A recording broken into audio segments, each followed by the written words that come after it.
9:3. அவன் பிரயாணமாய் போகையில் தமஸ்குக்கு சபித்த போது சடுதியிலே வானத்திலிருந்து ஒரு ஒளி அவனை சுற்றிலும் பிரகாசித்தது. அவன் தரையிலே விழுந்தான். அப்பொழுது சவுலே சவுலே ஏன் என்னை துன்பப்படுத்துகிறாய் என்று சொல்லுகிற ஒரு சத்தத்தை கேட்டான். 5ஆம் வசனம். அதற்கு அவன், ஆண்டவரே நீர் யார் என்றான்.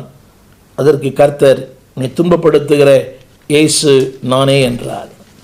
யோசித்து பாருங்கள்.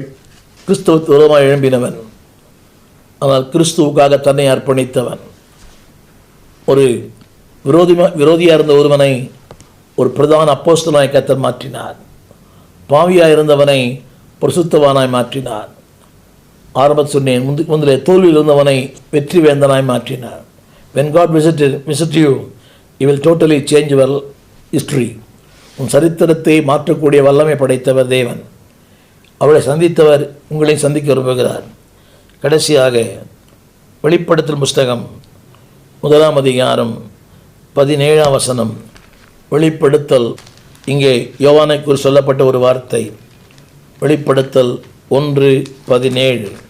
நான் அவரை கண்டபோது, யோவான் சொல்கிறார், நான் அவரை கண்டபோது செத்தவனைப் போல அவருடைய பாதத்தில் விழுந்தேன். அவருடைய வலது கரத்தை என்மேல் வைத்து என்னை நோக்கி, பயப்படாதே, நான் முந்தினவரும் பிந்தினவரும் உயிருள்ளவருமாயிருக்கிறேன். மரித்தேன், ஆனாலும் சதாகாலமும் நான் உயிரோடு இருக்கிறேன். மரணத்திற்கும் பாதாளத்துக்கும் உரிய திறவுகோலை உடையவராக இருக்கிறேன். நீ கண்டவைகளையும் இருக்கிறவைகளையும் இவைகளுக்கு பின்பு சம்பவிப்பவைகளையும் எழுது. திரும்ப சொல்லுகிறேன், நீ கண்டவைகள், இப்பொழுது இருக்கிறவைகள், இனி வரப்போகிறவைகள் அத்தனையும் நீ எழுது. ஒரு மாபெரும் அன்பானவர்களே, தேவ தரிசனத்துக்கு சொந்தக்காரனாக he became a disciple.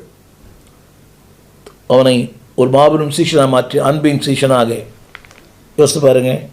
நீ கண்டவைகளையும் இருக்கிறவைகளையும் இவைகளுக்கு பின்பு சம்பவிக்கிறவர்களையும் ஒரு தீர்க்கதரிசியாய் கர்த்தர் மாற்றினார்.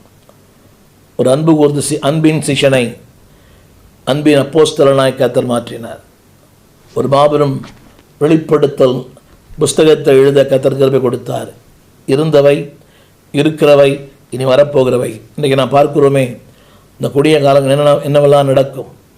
666 அந்தி கிறிஸ்து இந்த அடையாளங்களை நிறைவேறி கொண்டிருக்கிற காலம். எல்லாவற்றையும் யோவான் அன்றைக்கே கண்டான். எப்படி தெரியுமா?